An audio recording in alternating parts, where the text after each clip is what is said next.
काल तुमच्या कुठेतरी टीव्हीवर काल बातमी बघितली की संजय राजाराम राऊतच्या घरच्या कोणीतरी रेकी केली.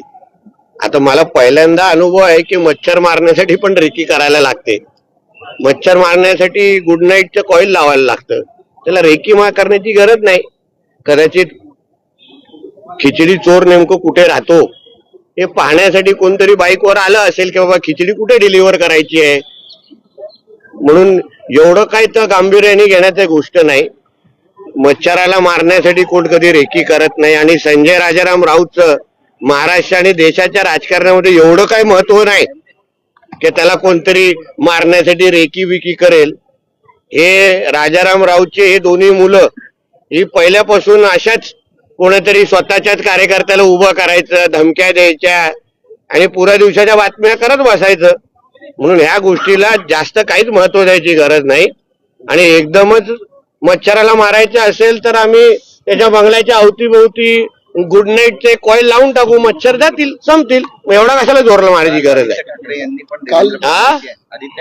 हो, आणि पेंग्विन मच्छराच्या मदतीला गेला तेवढाच विषय. म्हणून एवढं काय या गोष्टीला महत्व देऊ नका. आता शेवटी महाराष्ट्राच्या राजकारणामध्ये या सगळ्यांचं महत्व जनतेनेच संपवलेलं आहे. म्हणून एकाने मारल्यासारखं करायचं, दुसऱ्याने एकदम जाऊन संरक्षण मागायचं.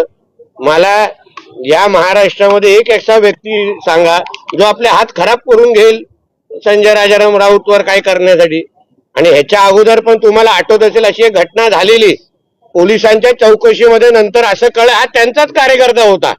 म्हणून बोलतो ना, कोणतरी चोरी केलेली खिचडी डिलिव्हर करण्यासाठी आले असतील, म्हणून ऍड्रेस शोधत असेल की खिचडी चोर कुठे राहतो. एवढाच विषय आहे, जास्त महत्व देऊ नका त्या गोष्टीला. काल कारागृह सुधारणा विधेयकासंदर्भात चर्चा करताना आदित्य ठाकरे म्हणत होते की राजकीय आर्थिक फसवणूक केलेले आंदोलक असतात, त्यांसाठी वेगवेगळी व्यवस्था जेलमध्ये करण्याची गरज आहे. इतकंच नाही तर एआय आणि सीसीटीव्ही सुद्धा यंत्रणा वापरली पाहिजे. कारण का एआय आणि सीसीटीव्ही फुटेज असतं तर खूप सामूहिक बलात्कार करणारे आरोपी आता आतमध्ये असते. पण त्यांनी हे असं उदाहरणं स्वतःपासून सुरू करायची. स्वतः सत्तेमध्ये असताना सीसीटीव्ही डिलीट करण्यासाठी, आपले स्वतःचे कारनामे वाचवण्यासाठी सीसीटीव्ही डिलीट करायची आणि सभागृहामध्ये मोठं एआय आणि सीसीटीव्हीची मागणी करायची.